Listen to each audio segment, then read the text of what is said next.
नमस्कार, स्वागत है आप सभी का भी किसान न्यूज में और मैं हूं आपके साथ जुबैर चौधरी। वक्त तो चला है हमारी भूमि का, जहां सबसे पहले बात करेंगे पौड़ी की। आपको बता दें कि पौड़ी में पूर्व मुख्यमंत्री त्रिवेंद्र सिंह रावत पहुंचे, जहां उन्होंने लोगों के साथ बैठक की।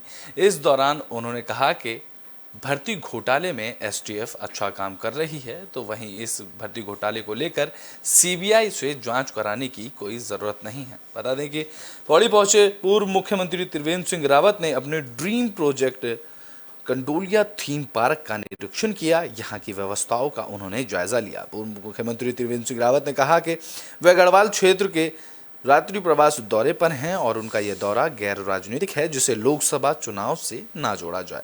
त्रिवेंद्र रावत ने भर्ती घोटाले को लेकर बड़ी बात कही। उन्होंने कहा कि राज्य की एसटीएफ टीम बेहतर कार्य कर रही है।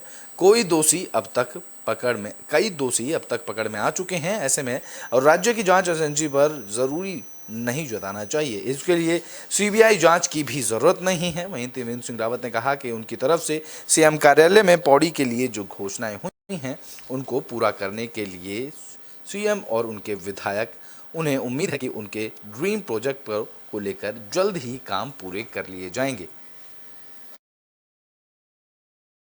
हम विरोधी नहीं है, लेकिन जो एसटीएफ जो काम कर रही है अच्छा काम कर रही है। देखिए अभी आज ही मैं पढ़ रहा था कि शायद 39 गिरफ्तारियां उसमें हो चुकी हैं। जिस दिन हम चले थे उस दिन 34 गिरफ्तारियां थी, 5 लोग और उसमें गिरफ्तार हुए हैं।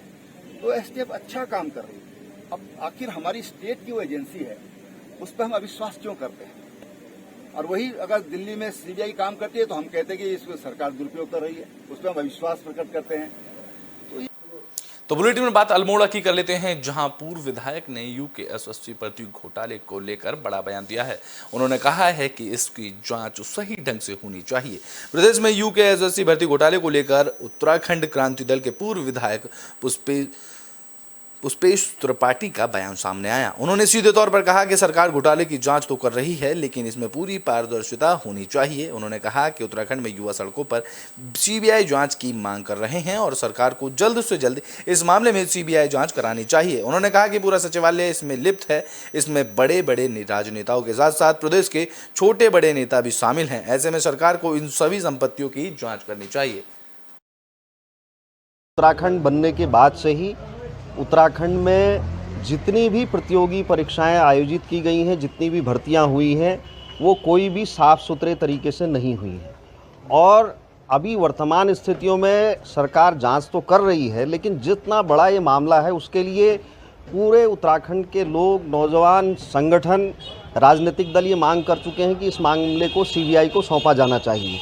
ये मामला केवल इस वाली भर्ती तक सीमित नहीं है। वर्ष 2016 में स्वयं में तो बुलेटिन में बात थराली की कर लेते हैं, जहां यूकेएसएससी भर्ती घोटाले को लेकर सीबीआई से जांच की मांग तेज हो रही है।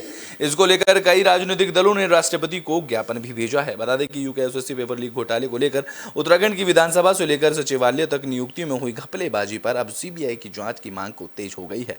थराली में भर्ती प्रकरण पर सीबीआई जांच की मांग को लेकर विभिन्न राजनीतिक दलों से जुड़े लोग और समाज सेवियों और जनप्रतिनिधियों ने तहसीलदार थराली के माध्यम से राष्ट्रपति को ज्ञापन भेजा और उत्तराखंड में हुए भर्ती घोटाले की सीबीआई से जांच की मांग की। राज्य आंदोलनकारी भोपाल सिंह गोसाई ने कहा कि उत्तराखंड की लड़ाई बच्चों से बुजुर्ग तक सभी के लिए ये सोचकर लड़ी कि रोजगार के अवसर पैदा होंगे और पहाड़ों का बेहतर विकास होगा, लेकिन आए दिन भर्ती प्रकरणों में घपलेबाजी और उत्तराखंड की विधानसभा से लेकर सचिवालय तक बैकडोर तक अपने चहितों की नियुक्ति मामले सामने आ रहे हैं।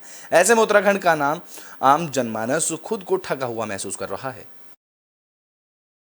हमारा पूरा जनपद चमोली उत्तराखंड के युवा बेरोजगार जो आंदोलनरत हैं और जिनके भविष्य के लिए ये उत्तराखंड राज्य का निर्माण हुआ था, उस राज्य के गठन के बाद से आज तक तमाम प्रकार की भर्तियों में जो धांधलियां हुई हैं, जो अनियमितताएं हुई हैं, उसकी सीबीआई से जांच हो और वो भी हाई कोर्ट के सिटिंग जज के निगरानी में हो। ये हमारा सारे प्रदेश के लोगों का है, ताकि ये प्रदेश शुद्ध प्रदेश, इसकी शुचिता बनी रहे। उत्तराखंड जिस प्रकार से देवभूमि है उसकी शुचिता बनी रहे, ये जिम्मेदारी केंद्र। तो बुलेटिन में बात देहरादून की कर लेते हैं, जहां बीजेपी के प्रदेश अध्यक्ष महेंद्र भट्ट ने बयान दिया। आपको बता दें कि 16 दिसंबर को सीएम पुष्कर सिंह धामी के जन्मदिन पर बीजेपी संकल्प दिवस मनाएगी। उत्तराखंड भारतीय जनता पार्टी के अध्यक्ष महेंद्र भट्ट ने बुधवार को प्रेस कॉन्फ्रेंस की, जहां उन्होंने आने वाले दिनों सीएम धामी के जन्मदिन पर संकल्प दिवस के रूप में मनाया जाएगा। बीजेपी इस कार्यक्रम की रूपरेखा के बारे में जानकारी दी, जहां सेवा पखवाड़ा को लेकर कार्यक्रम किए जाएंगे और उत्तराखंड में बीजेपी की तरफ से 16 सितंबर को पड़ने वाले मुख्यमंत्री पुष्कर सिंह धामी के जन्मदिन को लेकर संकल्प दिवस को लेकर तैयारियां की जा रही हैं। तो वहीं 17 सितंबर से प्रधानमंत्री नरेंद्र मोदी के जन्मदिवस के उपलक्ष्य पे सेवा पखवाड़े को लेकर बीजेपी ने रणनीति तैयार कर ली है, जिसमें मोदी @20 थीम के साथ 17 सितंबर को पीएम का जन्मदिन के उपलक्ष्य से लेकर 18 सितंबर को बीजेपी पीएम मोदी के 1.5 लाख शुभकामना और धन्यवाद पत्र प्रेषित करेगी। इस दौरान 2 अक्टूबर को गांधी जयंती के दिन खादी उद्योग को बढ़ावा देने के लिए खादी वस्त्र खरीदने को लेकर कार्यक्रम आयोजित किए जाएंगे। हमने निर्देश मोड पे अनुरोध किया है, रिक्वेस्ट मोड, निर्देश मोड, क्योंकि मेरे अध्यक्ष बनने के बाद पहला कार्यक्रम प्रभारी मंत्री के दृष्टिकोण हमने दिए हैं। प्रभारी मंत्री सब जाएंगे, प्रधानमंत्री जी का जन्म दिवस भी है, मुख्यमंत्री जी का संकल्प दिवस का उनका जन्म दिवस है, उस दोनों कार्यक्रमों में प्रभारी मंत्री रहेंगे और पूरे जिले के हमने। तो ब्रिटेन में बात कैबिनेट मंत्री रेखा आर्या की कर लेते हैं। आपको बता दें कि रेखा आर्या ने खाद्य विभाग के अधिकारियों के साथ बैठक ली। खाद्य मंत्री रेखा आर्या ने उत्तराखंड सचिवालय में सभागार में खाद्य विभाग की एक महत्वपूर्ण बैठक ली। बैठक में विभागीय अधिकारी और खाद्य सचिव सचिन कुरके मौजूद रहे। बैठक के बाद मंत्री रेखा आर्या ने मीडिया को जानकारी देते हुए बताया कि कई बिंदु को लेकर बैठक में चर्चा की गई है। इस दौरान उन्होंने कहा कि राज्य में खरीफ की फसल के लिए किसानों को उनका भुगतान तय समय पर दिया जाएगा। खरीफ की फसल केंद्रों और किसानों को सुविधा पहुंचाने के लिए बैठक में विस्तार से चर्चा की गई है।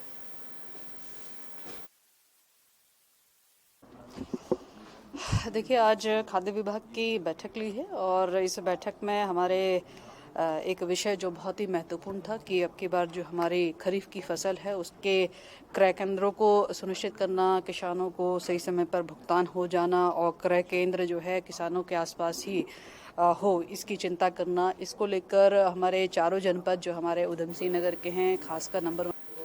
तो बुलेटिन में बात ऋषिकेश की कर लेते हैं, जहां डेंगू के बढ़ते मामलों को लेकर कैबिनेट मंत्री प्रेमचंद अग्रवाल ने अधिकारियों के साथ बैठक ली।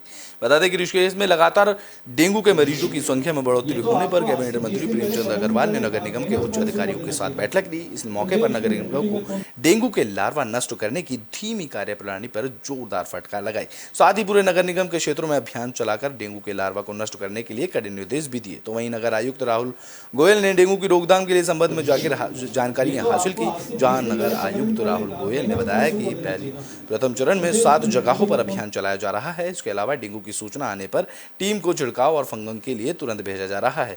इस पर कैबिनेट मंत्री प्रेमचंद अग्रवाल ने फटकार लगाते हुए कहा कि सूचना आने का इंतजार ना करें, बल्कि हर क्षेत्र में दवाई का छिड़काव और फंगी। ये तो आपको आज से 20 दिन पहले 15 दिन पहले इस प्रकार से डेंगू के लगातार मरीजों की संख्या ऋषिकेश नगर निगम और आसपास के क्षेत्रों में बढ़ रही है। तो आज उसको लेकर मैंने यहाँ के MNA SNA दोनों के साथ बहुत विस्तार से मैंने बातचीत की है। जैसा उनके द्वारा बताया गया कि 7 क्षेत्रों में उन्होंने चिन्हित किया है और उस पर लेके वो तुरंत कार्रवाई कर रहे हैं। लेकिन मैंने उनसे कहा कि पूरे नगर निगम क्षेत्र में, क्योंकि लार्वा यदि कहीं भी पनपता है तो आसपास के क्षेत्रों में पनप। तो बुलेटिन में बात लाल कुआं की कर लेते हैं, जहां डेंगू के संक्रमित मरीजों की रोकथाम को लेकर बैठक आयोजित की गई। बता दें कि उत्तराखंड में फैल रहे संक्रमित रोगों को देखते हुए संक्रमित रोगों की रोकथाम के लिए लालकुआं नगर पंचायत सभागार में बैठक आयोजित की गई, जिसमें डेंगू, मलेरिया, चिकनगुनिया, जेई सहित वेक्टर बॉर्न संक्रमण की रोकथाम के लिए जागरूकता अभियान चलाने के लेकर संक्रमित रोगों के प्रकोप को रोके जाने पर चर्चा की गई। इस दौरान ब्लॉक स्वास्थ्य अधिकारी डॉक्टर हरीश चंद्र पांडे ने बताया कि स्वास्थ्य विभाग की तरफ से रोस्टर के अनुसार डेंगू, मलेरिया सहित कई संक्रमित रोगों को लेकर जागरूकता अभियान चलाया जा रहा है।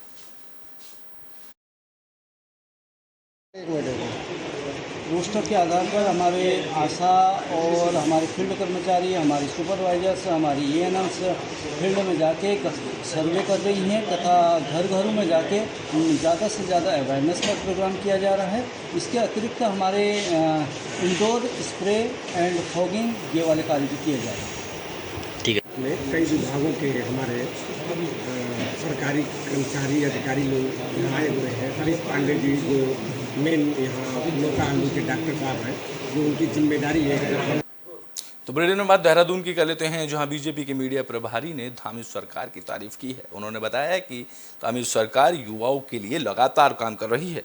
उत्तराखंड सरकार की तरफ से रोजगार को लेकर लगातार काम किए जा रहे हैं। इसके साथ ही पहाड़ों पर रोजगार को बढ़ावा देने के लिए सरकार कई योजना बना रही है। इस दौरान प्रदेश मीडिया प्रभारी मनवीर चौहान ने कहा कि सरकार की तरफ से उत्तराखंड के युवाओं को रोजगार देने का काम किया जा रहा है। साथ ही छोटे उद्योगों को किसी तरीके से बढ़ावा दिया जाए, इसको लेकर लगातार मुख्यमंत्री इसकी मॉनिटरिंग भी कर रहे हैं। लगातार सरकार काम कर रही है और कहीं ना कहीं अब स्मॉल स्केल इंडस्ट्री जो छोटे उद्योग हैं उसको लेकर क्या कुछ तैयारी रहेगी, किस तरीके से युवाओं को और आगे बढ़ाने का मौका मिलेगा, किस तरीके से वो उद्योग है?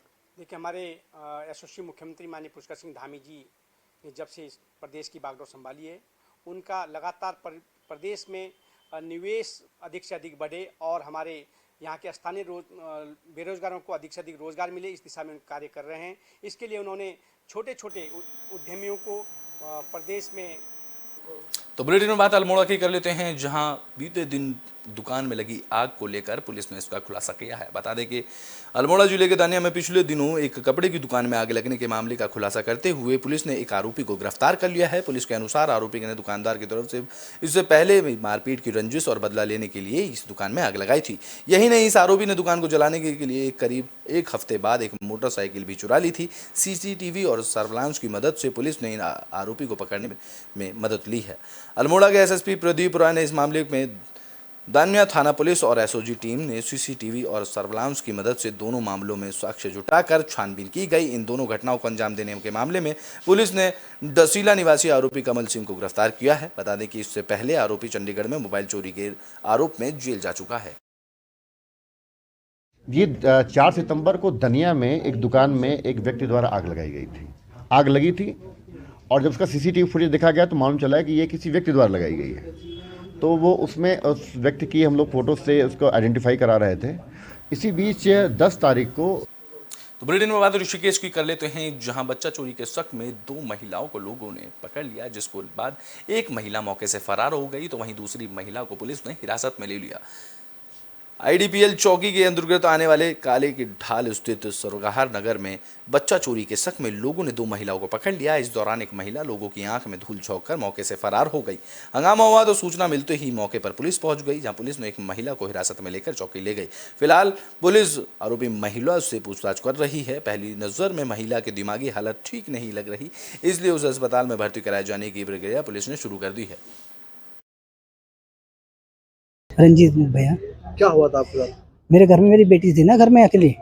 तो ये औरतें 2 जने थे, एक बाहर खड़ी थी, उस पर एक बैग था और हरे रंग की साड़ी पहन रखी थी, और एक ये घर के अंदर घुस गई आके, और घर के अंदर घुस के मेरी बेटी को बुलाने लगी है ये कि इधर आओ। तो फिर ये नहीं। तो बुलेटिन में बात देहरादून की कर लेते हैं, जहां पिटकुल के नए एमडी ने बड़े दावे किए हैं। उन्होंने कहा है कि रुके हुए कार्यों को जल्दी पूरा किया जाएगा। बता दें कि उत्तराखंड के पिटकुल में नए एमडी के रुके हुए प्रोजेक्ट को जल्द पूरा करने का दावा किया है। नवनियुक्त एमडी पीसी दयानी का कहना है कि उनकी प्राथमिकता विभाग में बेहतर काम करने की है और पिटकुल में जितने भी प्रोजेक्ट चल रहे हैं उनको समय से पूरा किया जा सके, और साथ ही साथ जो प्रोजेक्ट लंबे समय से रुके हुए हैं उनमें भी तेजी लाने के साथ साथ उनको काम पूरा समय पर किया जा सके। इसको लेकर उन्होंने अधिकारियों के साथ मीटिंग की, तो वहीं प्रोजेक्ट जल्दी पूरे होने को लेकर विद्युत आपूर्ति को लेकर भी उन्होंने चर्चा की। हाँ, तो यहाँ पर हम प्रयास करेंगे उसमें कि इन चीज़ों को, जैसे मैंने अभी चार्ज लिया है, अब मैं सब चीज़ की समीक्षा करूँगा। आज भी मैंने थोड़ी बैठक ली और उसके बाद मेरा ये था कि आप लोगों को भी मैं बता दूँ जितना भी चार्ज ले लिया है, और आज मैंने समीक्षा बैठक की वहाँ पर वो करके। तो मैंने जैसे वहाँ पर बताया कि जैसे एक हमारी ये पुरकुल बिंदाल लाइन का इशू है, वहाँ पर कोई रिसोर्ट का मामला आ रहा है। तो बुलेटिन में बात नैनीताल की कर लेते हैं, जहां दुर्गा पूजा को लेकर तैयारियां की जा रही हैं। बता दें कि 1 अक्टूबर को दुर्गा पूजा का महोत्सव मनाया जाएगा। नैनीताल में दुर्गा पूजा महोत्सव कमेटी के तत्वाधान पर इस साल 1 से 5 अक्टूबर तक दुर्गा पूजा महोत्सव का धूमधाम से मनाया जाएगा। दुर्गा महोत्सव को लेकर कमेटी ने तैयारियां भी शुरू कर दी हैं, जहां कोलकाता से आए कलाकार पिछले 15 दिनों से शिव शंकर गुहा मजूमदार के संयोजन में मां दुर्गा की मूर्तियों का निर्माण करने में जुटे हुए हैं। यहाँ पे दुर्गा माता की, लक्ष्मी माता, सरस्वती और गणेश जी और कार्तिक जी की मूर्ति बनाया जा चुका है। आप देख सकते हैं मूर्ति पूरा रेडी हो चुका है अभी तक, और थोड़ा फिनिशिंग का काम बाकी है, अभी 2-3 दिन में हो जाएगा। इसमें फास्ट उनका तो बुलेटिन के आखिरी में बात ऋषिकेश की कर लेते हैं, जहां लायंस क्लब्स की तरफ से कार्यक्रम आयोजित किए जाएंगे। ये कार्यक्रम दीपावली मेले को लेकर किए जाएंगे। निर्धन छात्रों की मदद के लिए लायंस क्लब ऋषिकेश रॉयल आगामी 16 अक्टूबर को भरत मंदिर इंटर कॉलेज के मैदान में दीपावली मेले का आयोजन करेगा। मेले में अर्जित होने वाली आय को लेकर लायंस क्लब ऋषिकेश रॉयल के सदस्यों को और जरूरतमंद छात्रों की मदद के लिए इन्हें पैसों को खर्च करेगा। मेले में मुख्य रूप से मिस ऋषिकेश प्रतियोगिता का भी आयोजन होगा। प्रतियोगिता में हिस्सा लेने वाले 2 अक्टूबर को ऑडिशन भी रखा गया है, जिसमें शहर और कई पास के इलाकों के लेकर लड़कियां हिस्सा ले सकेंगी। प्रतियोगिता में हिस्सा लेने वाली लड़कियों के लिए उम्र की सीमा 16 से 26 साल निर्धारित की गई है। इस संबंध में लायंस क्लब ऋषिकेश रॉयल के सदस्यों ने प्रेस वार्ता भी की। बताया गया कि प्रतिभावान बालिकाओं को लेकर हुनर और उभारने के लिए मिस ऋषिकेश प्रतियोगिता का आयोजन किया जा रहा है। मिस ऋषिकेश का खिताब जीतने वाली बालिका को ताज पहनाकर सम्मानित किया जाएगा। इसके अलावा कई प्रकार की प्रतियोगिता मेले में आयोजित की जाएंगी।